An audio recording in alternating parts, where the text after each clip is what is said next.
My name is Cord Prout, and I am going to tell this badly, so I want to say that at the start.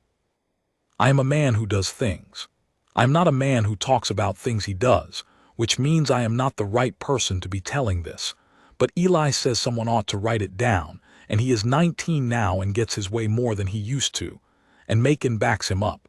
And Hazel said if I was going to do it I ought to do it honestly, which is the condition she puts on most things.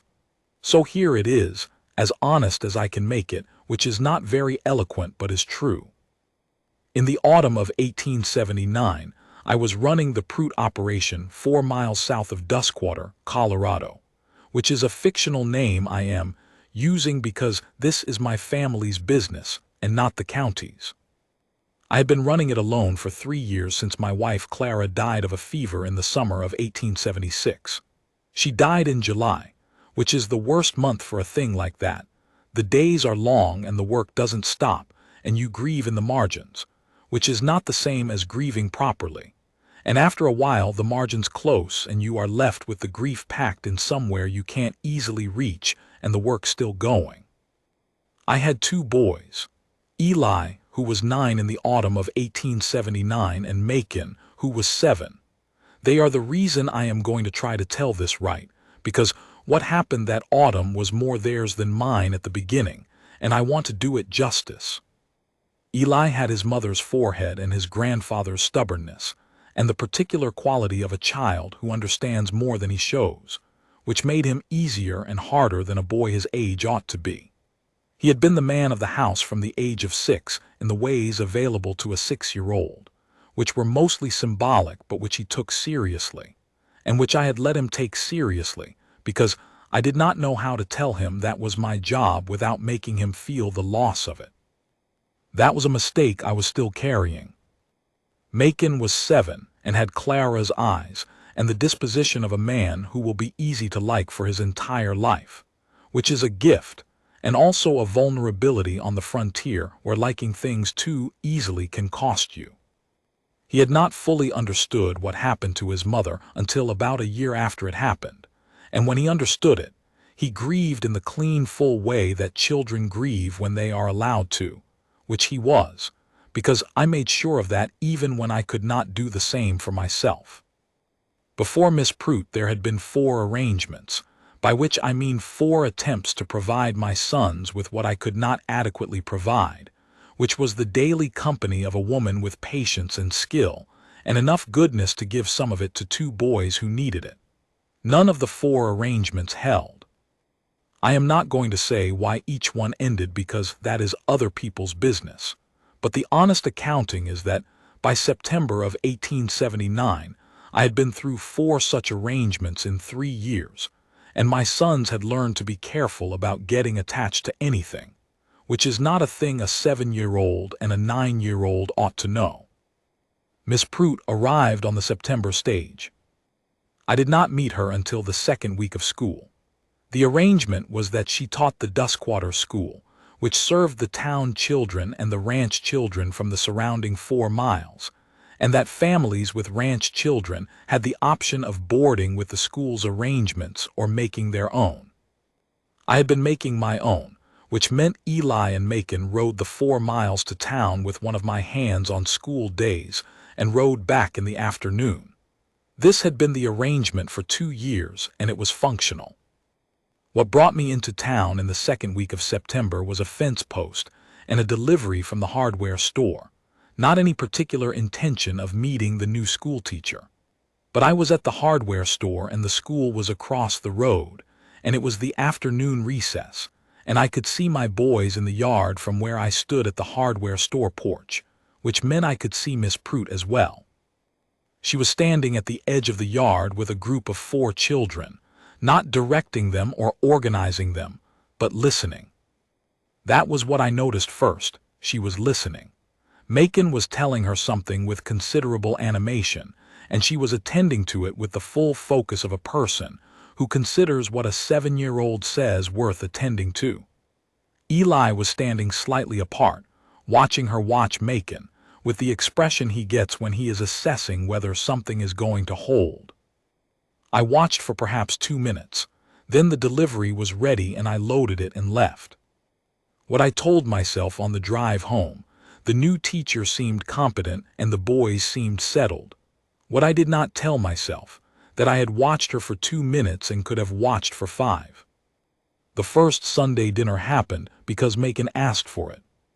He came home on a Friday in late September and said, with the directness of a 7-year-old who has not yet learned that you are supposed to prepare people for things, "Can Miss Prout come to Sunday dinner?"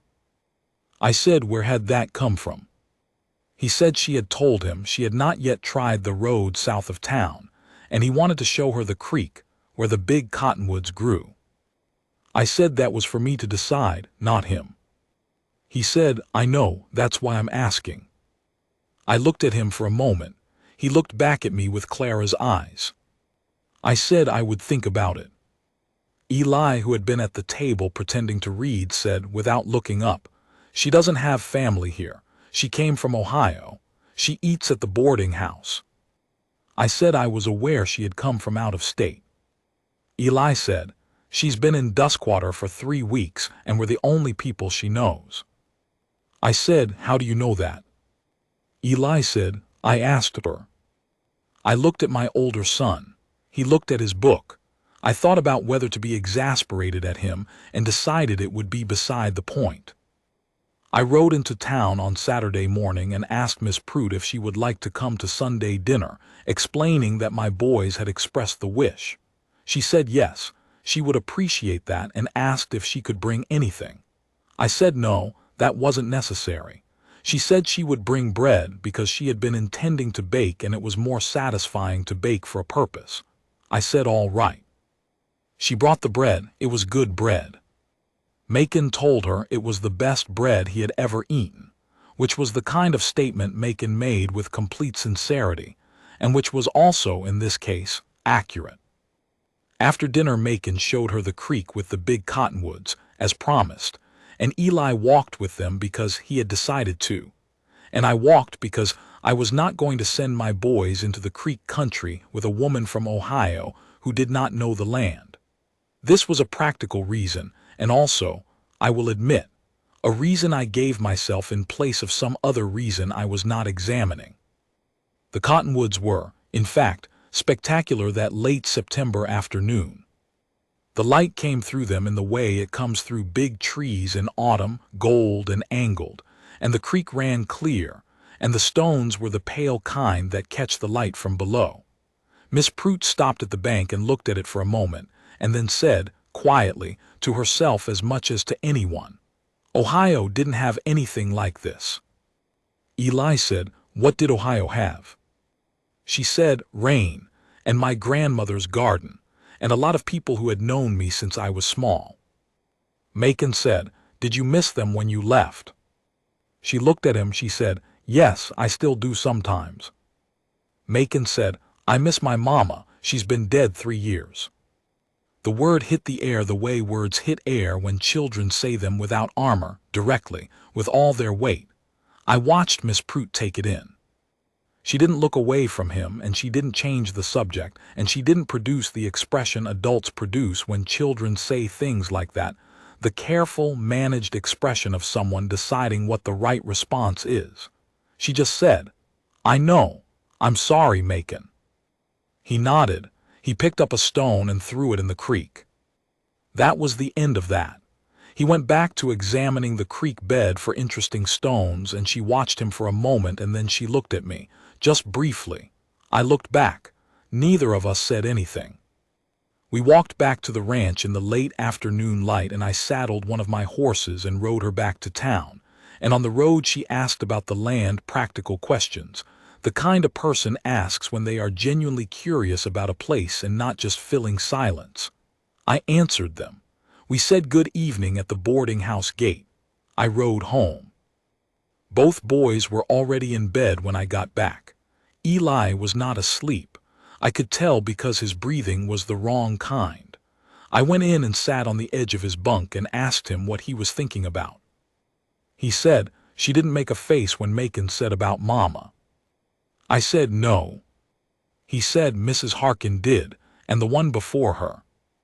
I said, I remember. He was quiet for a moment. Then he said, she's different. I said, it was one dinner, Eli. He said, I know, and then she's still different.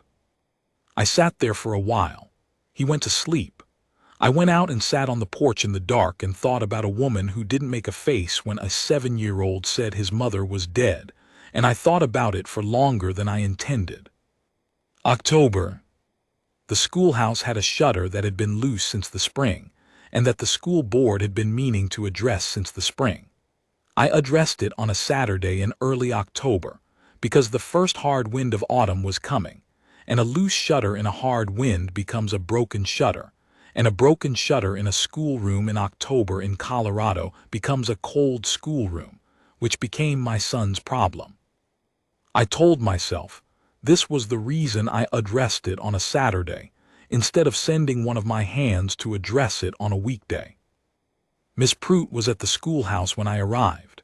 She was there on Saturday mornings, she had told Eli, because the week's work took all the week's hours and the preparation for next week took Saturday morning.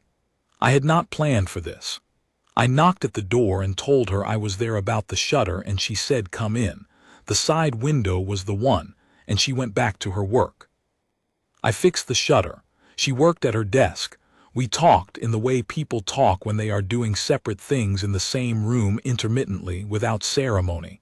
She asked about the winter conditions. I told her. I asked about the school, how the term was going.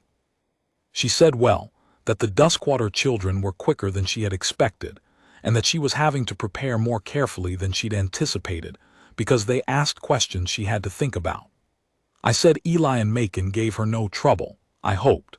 She said, on the contrary, that Eli was the most strategically intelligent 9-year-old she had encountered, and that Macon had a gift for making every other child in the room feel that what they said was interesting.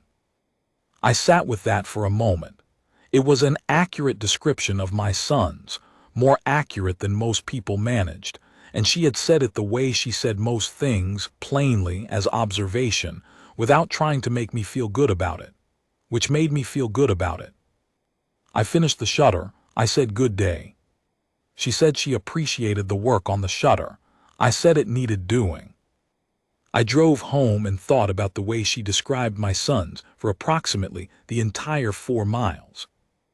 The second Sunday dinner was 2 weeks after the first, and the third was 2 weeks after that, and by the fourth Sunday it had become, without any formal agreement, a thing that happened. I want to be clear that I did not plan this. Macon planned it, with the guileless consistency of a 7-year-old who has decided he likes something and sees no reason to complicate it. Eli planned it with the particular strategy of a 9-year-old who has decided something matters and is going to make sure it continues without appearing to make sure of anything. I permitted it to continue because my sons were happier than they had been in 3 years, which was reason enough, and because I had told myself that was the reason, and I was not yet examining whether it was the only reason. What happened on the Sunday dinners from October into November? Macon showed her things. The horses, the barn cat's latest litter, the place on the ridge where you could see 3 counties on a clear day, the method by which he had been teaching himself to whittle, the finished result of the whittling, which was a lopsided bird he called a hawk. She received each of these with the same full attention she gave his stories at recess, and she asked questions that showed she had been listening to the previous ones. Eli observed, then he began talking. This was notable because Eli in those years did not talk easily to adults.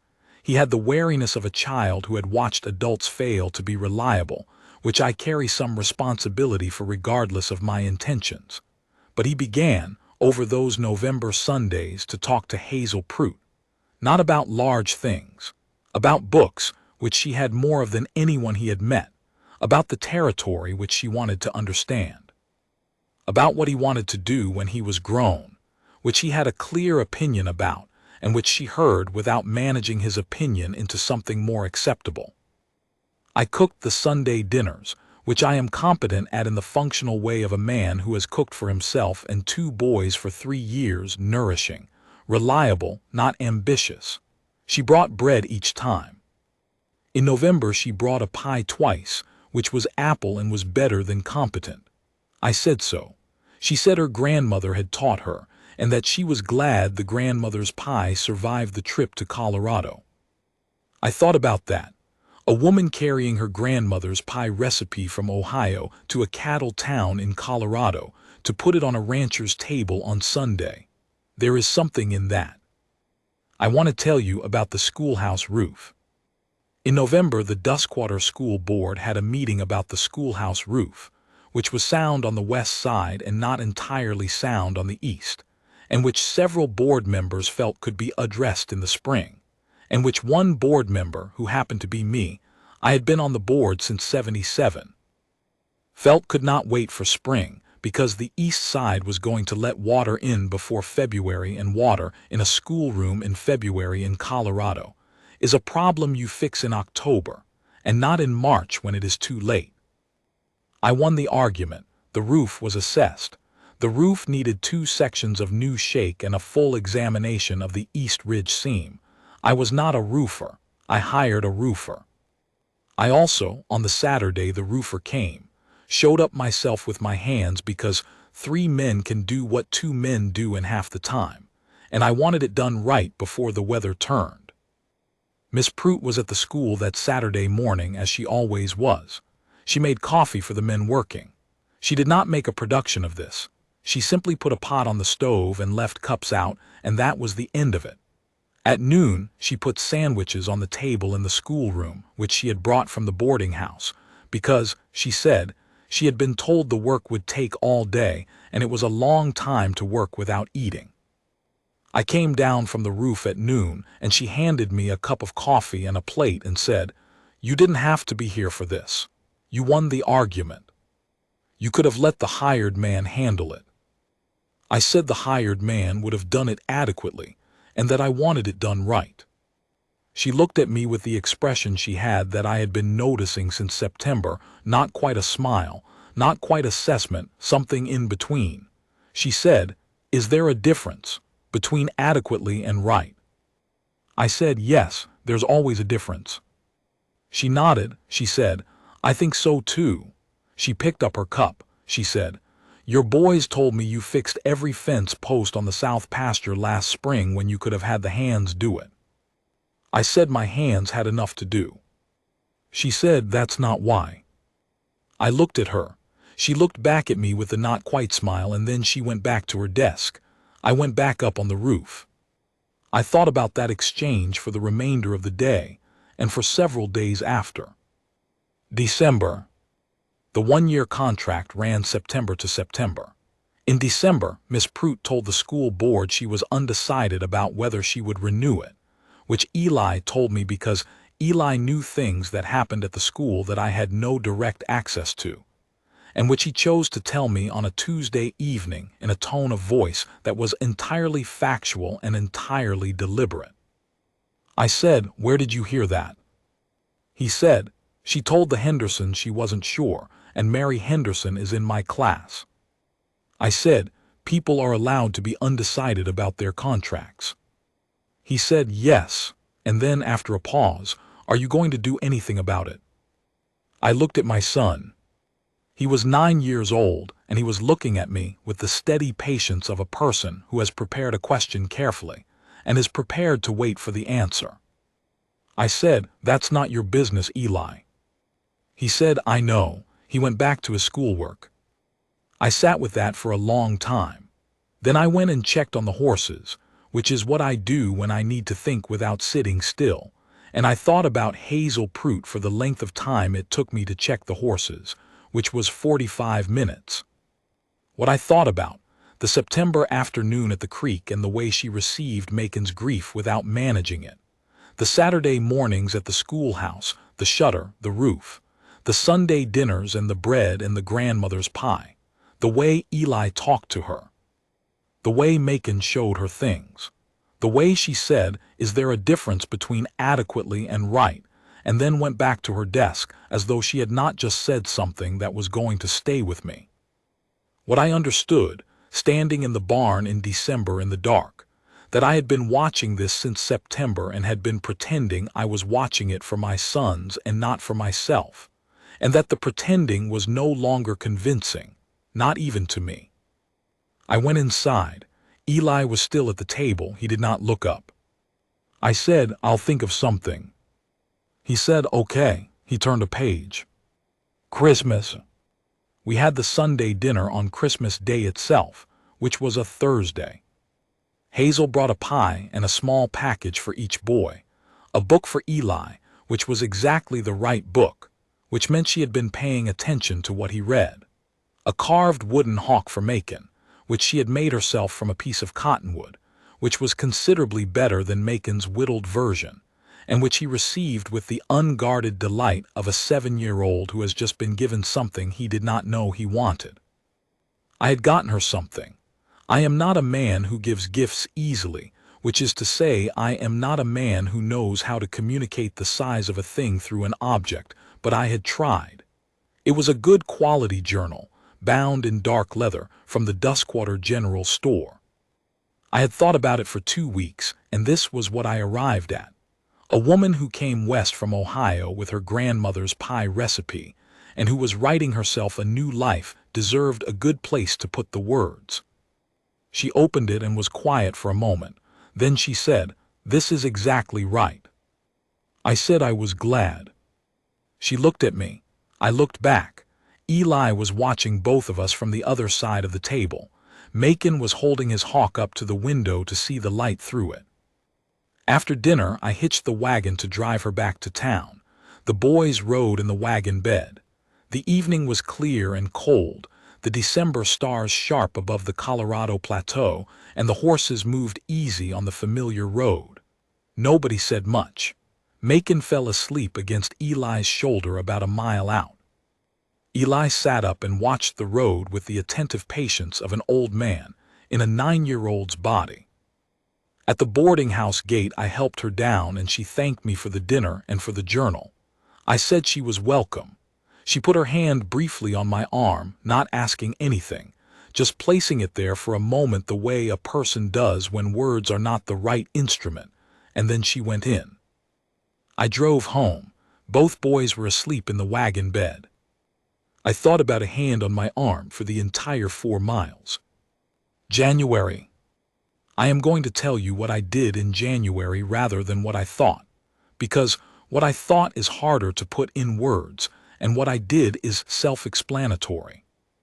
I split the schoolhouse wood supply for the rest of the winter, which was low because the board had ordered late, and which I had noticed was low in December, and had not done anything about until January, which is the honest accounting. I split it on a Saturday and stacked it in the wood room at the side of the schoolhouse, and said nothing to anyone about having done it. Miss Prout found it on Monday morning, and she knew who had done it, and she knew I had not said anything about it, and she did not say anything about it directly either. What she said on the following Sunday was, "The wood room is full," and I said yes. And she said, "Thank you," and I said, "The boys were cold," which was true and was also not entirely the point, and she knew it was not entirely the point, and she accepted it as the answer I was capable of giving at that stage. I also, in January, had a conversation with the school board about the possibility of a 2nd-year's contract, in which I made the case, as a board member factually, about the school's needs, for extending the contract to any teacher who had demonstrated the Duskwater School's progress in the current year, which Hazel Prout had. The board agreed. A letter was drafted. I did not tell Hazel I had any part in it. I told myself this was because it was board business and not personal business, which was half true. Eli, on a Friday evening in late January, said, "The school board sent Miss Prout a letter about the contract." I said I was aware. He said, "She hasn't decided yet." I said nothing. He said, "Papa, just that, just my name." I said, "I know Eli." He nodded and went back to his book. I sat on the porch for an hour in the January cold and had the conversation with myself that I had been putting off since December, which was the conversation about what I actually wanted and whether I had the character to say it plainly. The conclusion of that conversation was that I did not know, and that not knowing was no longer an acceptable position.